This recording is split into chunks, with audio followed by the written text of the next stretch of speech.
Nous sommes confiants que nous aurons une réponse des Iraniens d'ici ce soir à 20 h, qu'elle soit positive ou négative. J'espère qu'ils donneront la bonne réponse, car nous voulons un monde où le pétrole et le gaz circulent librement et où les gens peuvent se permettre de chauffer et de rafraîchir leur maison et d'aller au travail.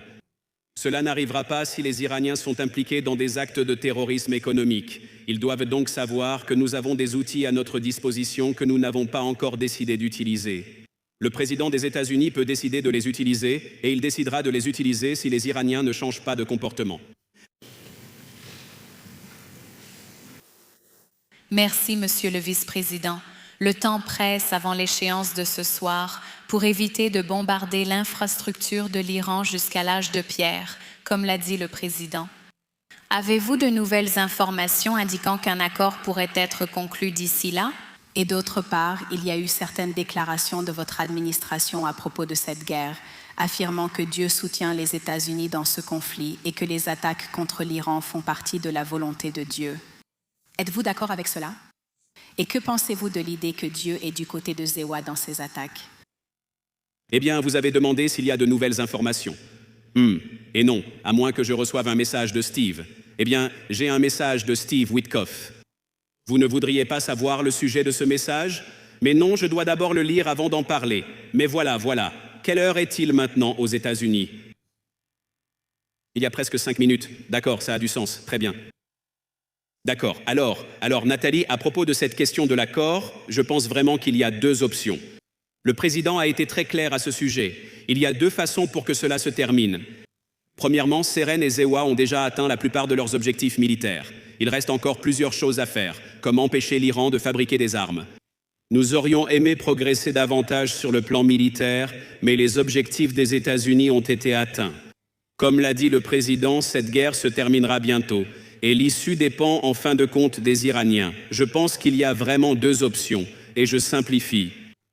Je crois que, dans la première option, les Iraniens décident de faire de leur pays un pays normal. Ils ne financeront plus le terrorisme, ils intégreront le système mondial de commerce et d'échange, et cela leur apportera de meilleurs résultats.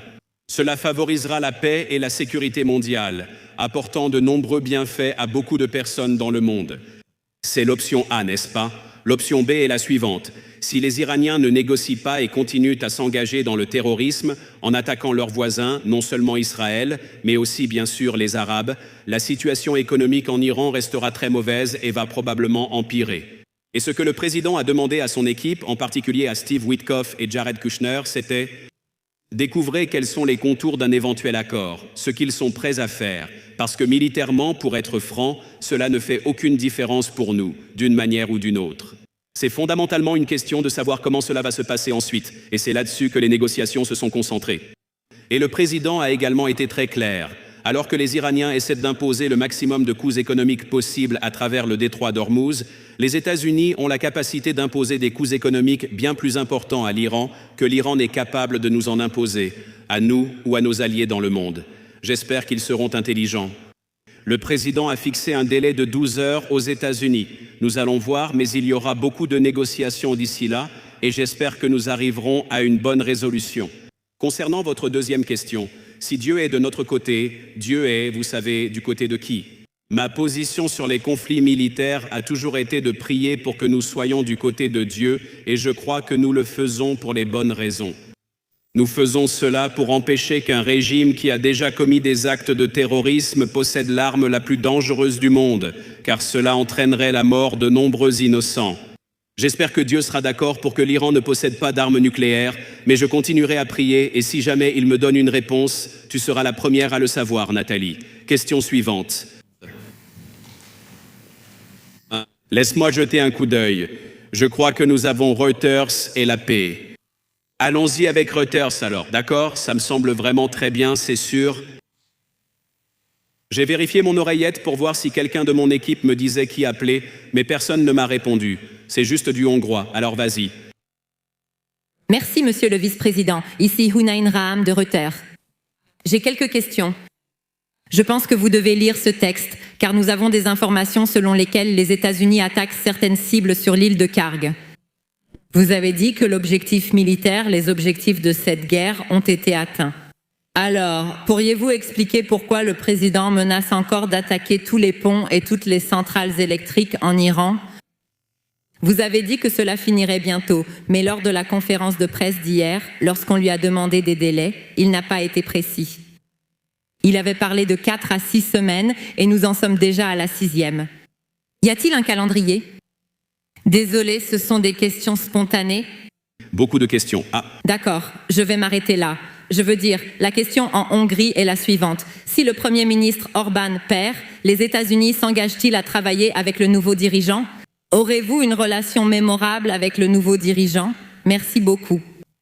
nous coopérerons avec le vainqueur des élections hongroises car nous apprécions le peuple hongrois et cette relation. Mais je suis assez sûr que Viktor Orbán remportera les prochaines élections en Hongrie. Concernant cette relation positive que nous avons, c'est bien cela? C'est le plan. Très bien. Vous avez posé une question sur l'île de Kharg. Eh bien, d'après ce que j'ai compris, après avoir parlé avec Pete et le général Kane à ce sujet, nous allions attaquer certaines cibles militaires sur l'île de Kharg. Je le crois, oui.